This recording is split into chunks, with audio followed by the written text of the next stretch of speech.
Bonjour et bienvenue dans cette nouvelle vidéo dans laquelle nous allons présenter ce drone, le Syma X5C.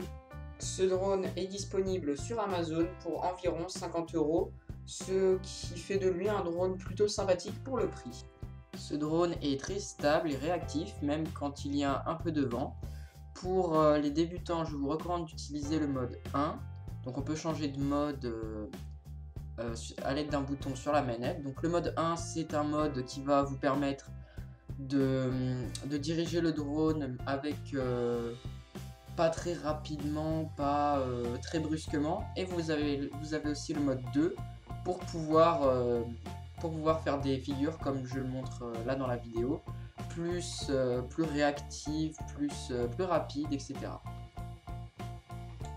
Ce drone est plutôt imposant car avec les protège-hélices comme je le montre dans la vidéo, il mesure environ 31 cm sur 31 cm.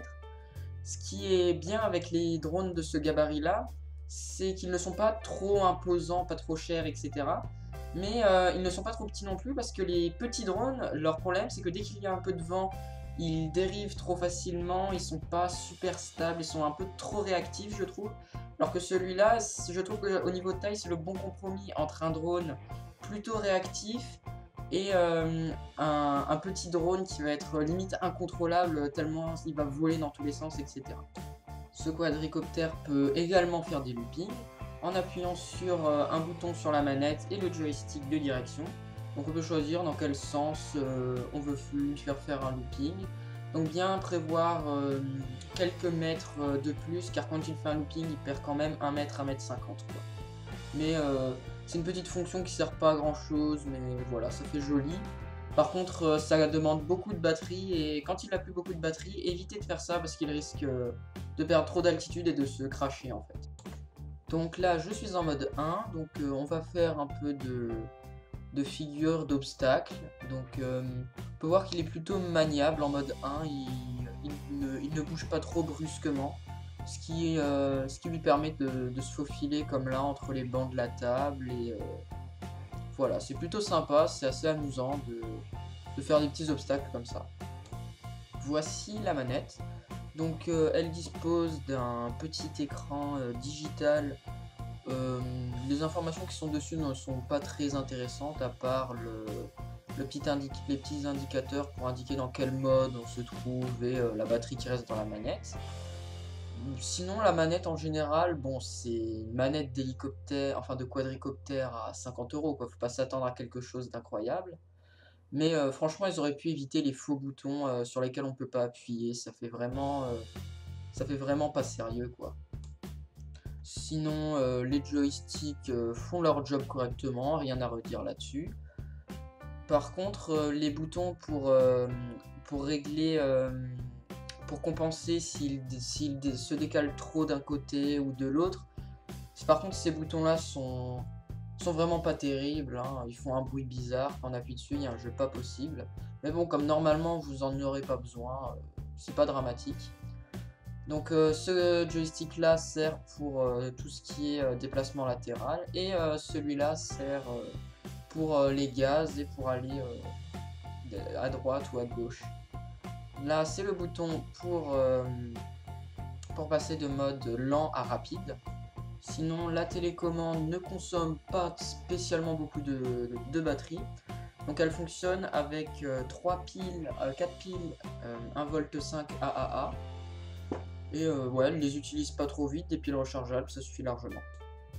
Ce drone est fait d'un plastique plutôt mou et résistant pour pouvoir bien encaisser les chocs sans se casser.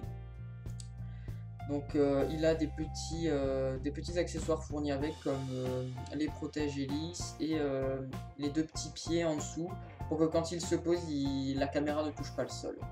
Donc les protège-hélices et les deux petits pieds sont amovibles. Ce drone a une autonomie de environ 7 à 8 minutes, ça dépend si vous êtes en mode rapide, lent, si vous faites des cascades, etc. Donc là il y a la petite caméra 720p amovible. Donc il est fourni avec deux hélices de rechange au cas où vous en cassez une. Personnellement, moi j'ai jamais réussi à en casser une, c'est peut-être parce que j'utilise des protèges hélices aussi. Donc là, nous pouvons voir le petit mécanisme qui sert à faire tourner les hélices. Il faut juste faire attention à éviter de mettre de l'herbe ou des cochonneries dedans, essayer de le nettoyer de temps en temps. Donc pour accéder au local à batterie, il faut lever le petit clapet où il y a la caméra dessus. Donc les batteries sont un peu compliquées à enfiler, à retirer, il faut juste prendre le coup de main.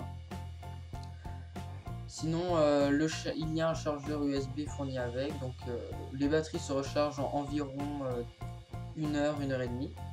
Donc ces petites LED servent à savoir, à comparer, à différencier l'avant et l'arrière du drone. Ce qui est le point qui est un peu compliqué dans l'utilisation d'un drone comparé à un hélicoptère par exemple, c'est réussir à savoir où est l'avant de l'arrière. Donc là il y a la caméra embarquée, donc qui peut se dévisser du clapet à batterie avec 2 vis. Donc ma caméra, je l'ai reçue avec une carte SD 4 Go, mais je pense que c'était une offre promotionnelle. Donc si vous recevez le drone et qu'il n'y a pas la carte SD, c'est normal. Là, il existe une version de ce drone avec la caméra, donc c'est le X5C, et sans la caméra, c'est juste le X5. Merci d'avoir regardé ma vidéo. Vous êtes bientôt 100 à me suivre sur ma chaîne, ça me fait vraiment plaisir. N'hésitez pas à poser des questions en commentaire si vous souhaitez avoir plus d'informations sur le drone. N'hésitez pas à vous abonner à la chaîne pour être averti si je sors des nouvelles vidéos. Et vous pouvez aussi me suivre sur Twitter où je retweete souvent des trucs par rapport à l'informatique, l'électronique ou la science.